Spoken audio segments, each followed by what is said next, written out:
Good day.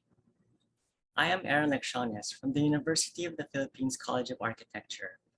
On behalf of my two other co-authors, Dr. Maria Catriona Devanadera from the Department of Community and Environmental Resource Planning at the College of Human Ecology at UP Los Baños, and Dr. Karen Jago-on from the School of Urban and Regional Planning at UP Diliman, I will present our paper entitled Using the Community Perception of Wetland Ecosystem Services for Land Use Planning in the Las Piñas Parañaque Wetland Park. This presentation is divided into 4 parts: an introduction, a description of the methodology, the results in discussion, and conclusion and recommendations. The Las Piñas Parañaque Wetland Park is a protected wetland located in the southern portion of Manila Bay. It is a Ramsar wetland of international importance, known for being a sanctuary for migratory bird species that travel the East Australasian Flyway and is also the nesting site for several endemic species. Protected areas like the Las Piñas Parañaque Wetland Park also provide ecosystem services to the communities they are part of. Many of these ecosystem services are relied on by marginalized groups in these communities. As urbanization threatens to remove these last remaining pockets of wetlands in places such as Manila Bay, it is imperative that these communities are included in the process for land use planning that affect these protected areas.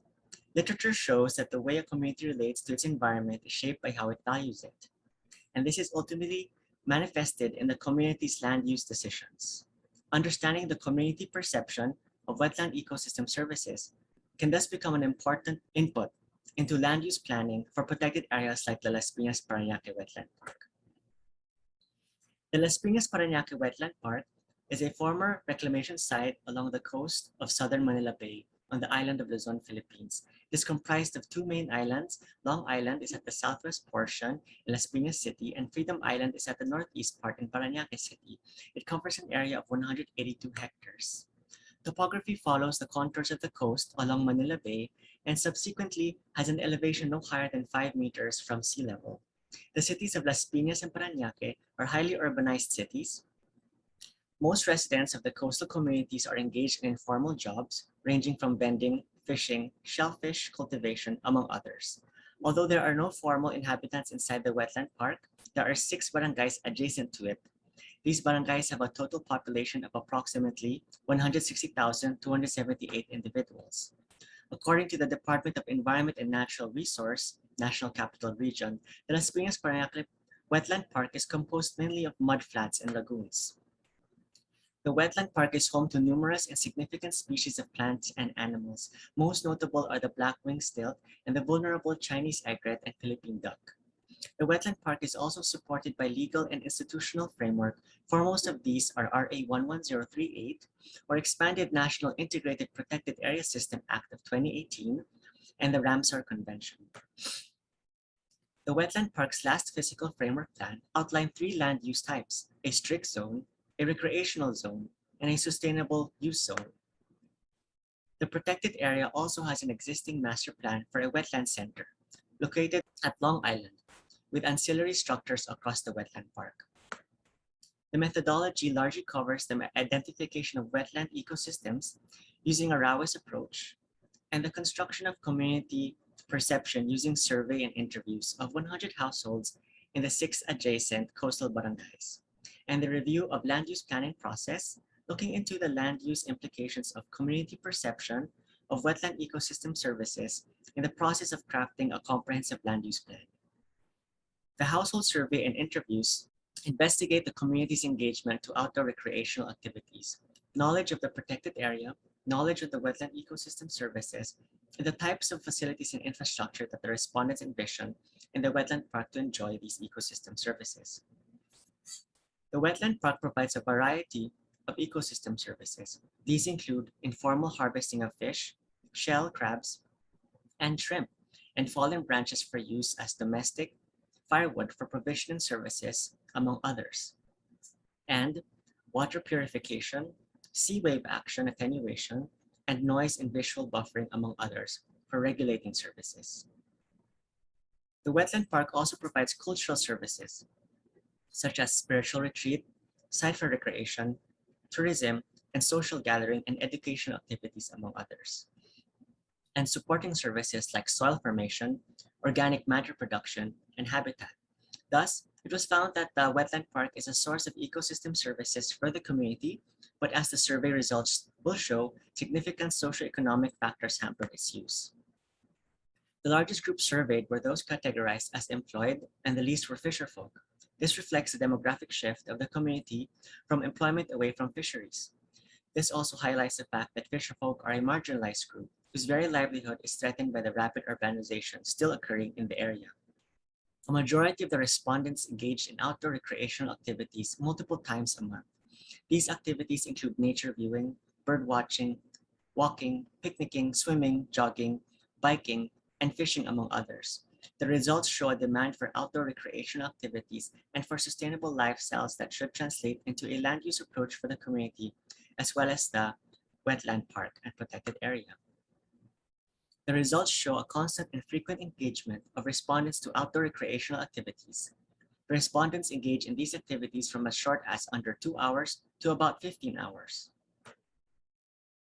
Almost all respondents are knowledgeable of the Las Piñas Parañaque Wetland Park, and a majority have knowledge of wetlands. However, despite the wetland park providing the community provisioning, cultural, supporting, and regulating ecosystem services, only a few know of wetland ecosystem services. When prodded, the respondents were able to identify wetland ecosystem services. The most frequently cited ecosystem service was food source and recreational. These two types of wetland ecosystem services were also the most important for the respondents. The wetland park provides a wide variety of ecosystem services, but only a few are utilized by the community. 42% or less than half of the respondents say they have access to ecosystem services and provided by the wetland.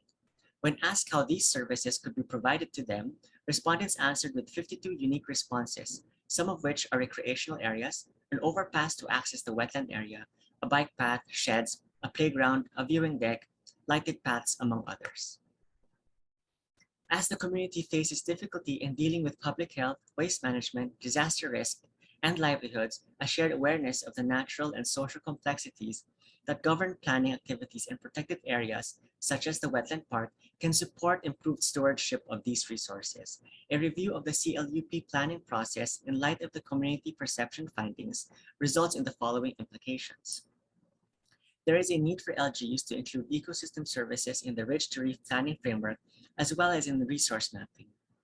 The Las Piñas and Parañaque LGUs should include the contribution of mangroves and wetlands as buffer for storm surge and as carbon sink. Coastal planning and development should be more aligned with the social-cultural history of the coastal communities. A lot more can be done to extend protected areas along Manila Bay to ensure ecological integrity, land use not just to maintain but to restore.